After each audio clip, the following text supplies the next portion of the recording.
O Céu e o Inferno, ele é um livro maravilhoso por uma razão simples. Porque Kardec teoriza e mostra.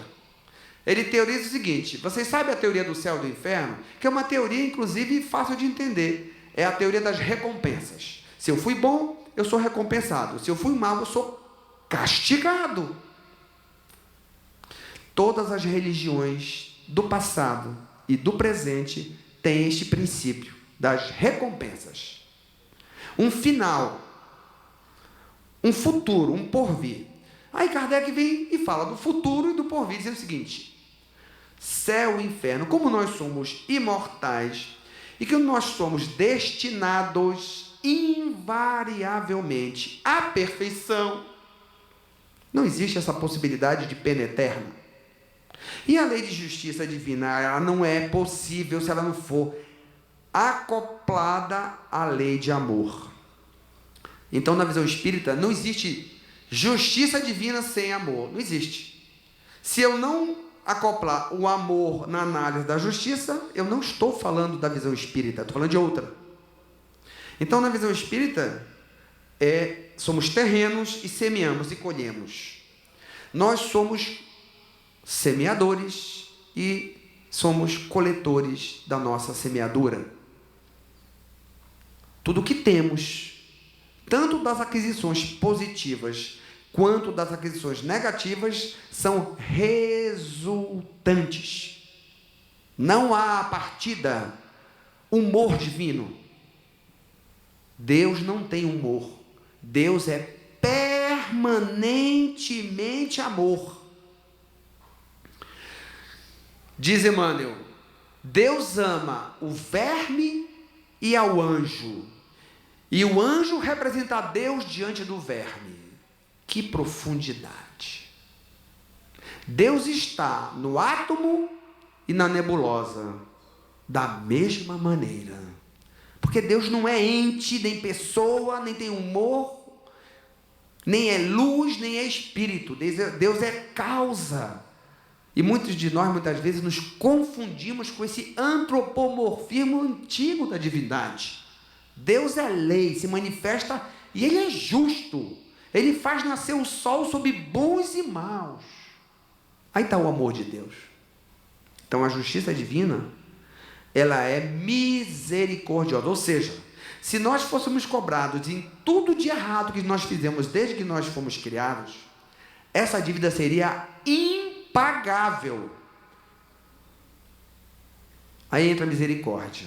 Lembra da parábola dos credores e dos devedores do Evangelho? Pois é bem isso. O sujeito devia 10 mil reais, figuradamente. O Severino vai me corrigir, porque não é isso, né, Severino? É muito mais. Aí o sujeito foi perdoado, sim, se ajoelhou diante da dívida do rei, sai porta fora, feliz da vida, perdoado da dívida, e encontra que ele devia 10 reais. Vale a proporção, né? Miserável, paga o que me deves agora. Não, mas os meus filhos, não, eu me permito, não, é agora. É assim também a justiça divina. A gente diz todo dia isso no Pai Nosso: Senhor, perdoai os meus erros. Eu ponho a medida da justiça, a medida da misericórdia. Na medida, eu me comprometo totalmente quando eu digo isso. Então, compreender o processo evolutivo da sociedade material pela ótica espiritual, a ciência não chegou lá, não.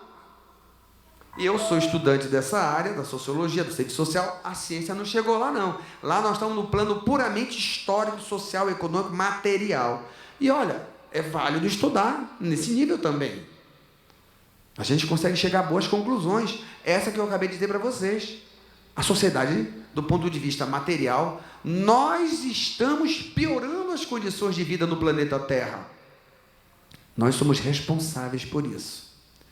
Razão pela qual o processo de transição planetária, os desafios que aparecem, são de toda ordem. Razão pela qual o Pai, que misericordioso é, não deixa que nós nos autodestruamos, porque talvez, se nós fôssemos deixados à solta, sem os missionários, que todo tempo são enviados em todos os lugares, em todas as religiões, nós nos tivéssemos já nos destruído como humanidade. Mas nem assim nós morreríamos. Deus tem muitas moradas ainda, mas é da vontade de Deus, e o Mestre Jesus, conhecendo a dureza dos nossos corações, sempre o que faz é enviar representantes, emissários seus. Aonde? Nas universidades, nas academias, no meio do povo simples, no meio da elite, entre os políticos, entre os artistas. Eles são enviados para nos chamar, para nos despertar, para nos reconduzir, como ele fez ao mandar Francisco de Assis ao seio da igreja que nós deturpamos, misturando com poder temporal. O Papa Francisco, que pelo que a mídia publica e pelo que nós já temos ouvido, parece por evidências, pelo seu pensamento, que é um desses missionários que de tempo em tempo vem para retificar, para chamar a atenção, não só da Igreja Católica, porque o problema, como diz Allan Kardec em A Gênese, as religiões sempre serviram à dominação. Por quê? Porque homens como nós, com corações endurecidos, empedrados ainda, nos apoderamos daquilo que é chamado de sagrado e utilizamos para fins puramente terrenais.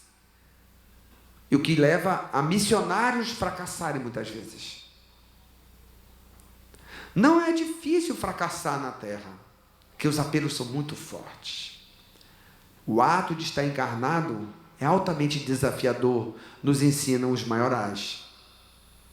Então é um mérito estar encarnado. É um grande desafio. No século XXI, diante dessa realidade altamente perturbadora, que pode levar muitos de nós a dizer o seguinte: então quer dizer que aquela conversa de lei da evolução não é bem assim. Muitos cristãos, religiosos de vários matizes, se encontram nesse momento, naquele processo que a gente chama de esfriamento da fé. Por que a fé esfria? E o que é fé na visão espírita? Vamos combinar? É diferente do que foi no passado. A fé era totalmente separada da ciência. Por quê? A fé era confundida com sentimento. É só um sentimento. É quase inato. Você nasceu com ela ou você não nasceu com ela. Você teve o dom da fé. Olha, minha mãe ora, minha mãe tem uma fé. Olha, ore por mim. Até, vocês não encomendam prece para os outros? Não tem esse hábito de pedir para orar para você? Eu peço. Quando a coisa está apertando, aliás, eu peço para muita gente com o WhatsApp, a gente pede para muita gente ao mesmo tempo, né? Diz, olha, orem por mim. Por quê? É a dureza, é a fragilidade da fé. Aonde que ela é frágil? Porque na visão espírita há uma diferença em relação à fé conceitual. Não se configura fé sem a razão. A fé espírita é uma fé que precisa da razão, mas a razão sem fé vira uma tirania. A fé sem razão vira fanatismo. Será que vocês conhecem companheiros espíritas e não espíritas que escorregaram para o fanatismo? Porque não precisam estudar, porque não precisam entender as leis divinas, porque não precisam entender como que as coisas se concatenam na realidade e vivem apenas num trânsito entre reunião mediúnica e reunião mediúnica. Parece que o mundo não existe. O mundo existe, nós estamos nele e temos obrigações nele. É aí que a terceira parte do Livro dos Espíritos faz um convite para que nós, ao compreender o que é fé e qual é a missão, isso está no Evangelho, tem até uma mensagem com esse título, Missão do homem inteligente na terra. Ele não fala missão do espírito inteligente na terra. Não, missão do homem inteligente. Mas também tem uma mensagem só para os espíritas. O codificador sábio que era, não estava falando para o seu tempo. Os espíritos que compunham a coletividade, espírito de verdade, eles não estavam falando para o seu tempo. Eles estavam falando para a sua posteridade. Porque na França do século XIX, convulsionada, Kardec, sábio, não ia dizer, fundei uma religião chamada espírita. Até hoje, na França, não sei se o Heitor, que esteve por lá nos congressos, ou alguém que esteve no congresso espírita lá na França, viu, não é religião. Eu morei na Espanha, espiritismo lá não é religião. É uma doutrina, é considerada uma seita meio perigosa, meio de bruxarias. As pessoas assim o veem. E os espíritas não gostam de ser identificados com religião. Eu só vim entender isso porque depois que eu voltei. É porque nós aqui não passamos pela Inquisição espanhola. A Inquisição espanhola foi a pior de todas. A que deixou mais marcas, mais dores, e que até hoje nas reuniões mediúnicas a gente ainda está ajudando os espíritos que sofrem desde aquela época e que se tornaram anticristos porque foram violados pela religião e pela visão religiosa misturada ao poder temporal. O momento que a sociedade vive, para nós espíritas, é muito desafiante. Por quê? Nós estamos sendo desafiados a compreender com a razão, mas a sentir com o coração, a perceber com a alma inteira. Qual é a dificuldade que nós temos de muitas vezes entender o que está acontecendo? É simples entender. Estar encarnado é como se nos tivesse metido um binóculo nos olhos, e esse binóculo é focal. A gente só vê o ângulo dele. Estar encarnado é um limitante. Isso são os espíritos que dizem, não sou eu. Eu estou encarnado e eu sinto a limitação que estar encarnado me provoca. Vocês devem sentir também. Nós não lembramos das vidas passadas. Eu não conheço as vidas passadas de vocês. Eu nem sei muito bem o que aconteceu do século XIX, XVIII, XVII. Eu sei mais ou menos, porque eu li, mas será toda a verdade o que os livros dizem? Onde eu estava no século XV? Isso nos dificulta sobremaneira entender a justiça divina.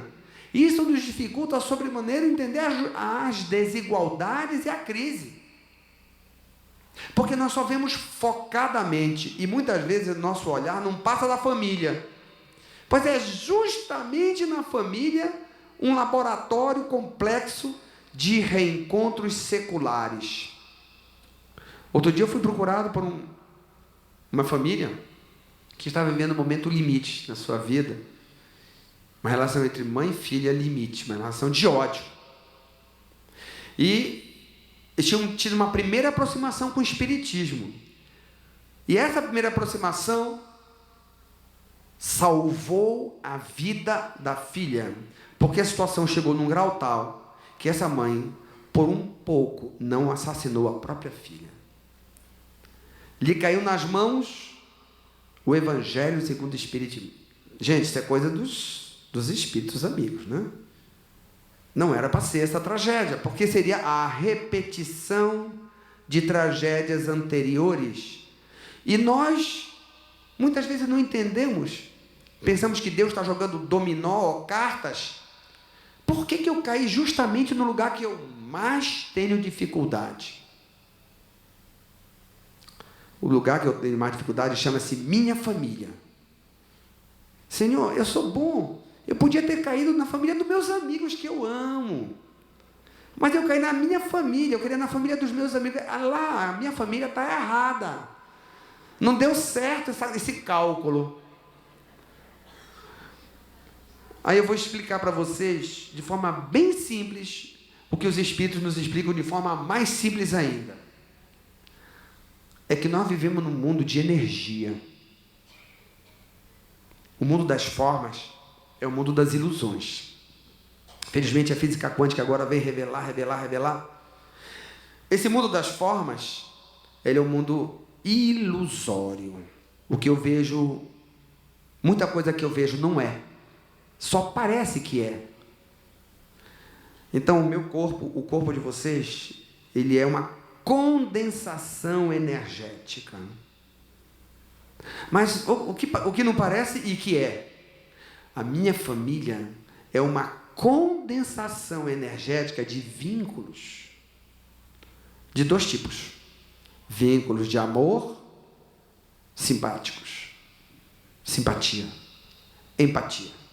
E vínculos de ódio e ressentimento. Qual é o problema? É que ambos os vínculos são muito fortes. E ambos os vínculos são como elásticos.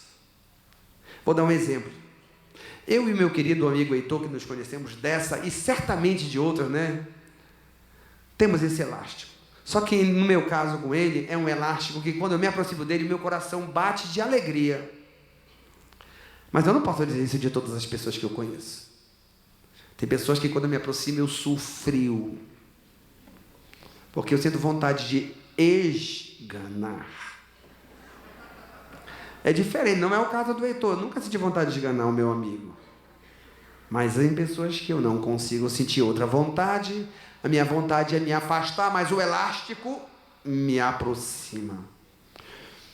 É assim que formam as famílias, entenderam? Esse elástico que atrai. Aí, você quer escapar do elástico. Você reencarna no Brasil, o seu adversário lá na Conchinchina. Vocês sabem que existe a Conchinchina, né? No sul da Indonésia. Nasceu lá. Só come arroz porque é uma pobreza e tal. Um dia, essa pessoa se formou, sei lá, em engenheiro químico. Que nem o meu irmão, Marco Antônio. A outra pessoa se formou aqui no Brasil, engenheiro químico. E esses desafetos vão se encontrar num congresso mundial. E vão se olhar e, sem saber porquê, se atraem. É uma atração que não sabe de que natureza. Mas pode ser uma simpatia e uma antipatia. Mas misericórdia divina, que muitos desses elásticos não são todos juntos. Se eu matei 100, eu não ponho 100 na mesma família, nem na vizinhança, senão vai ser uma tragédia. Então põe 2, na próxima põe mais 2, na seguinte põe mais... Aí eu vou melhorando, eu vou ficando mais tolerante. Aí no final, sabe qual é o trabalho? É virar professor, porque aí pega todos juntos, no caso.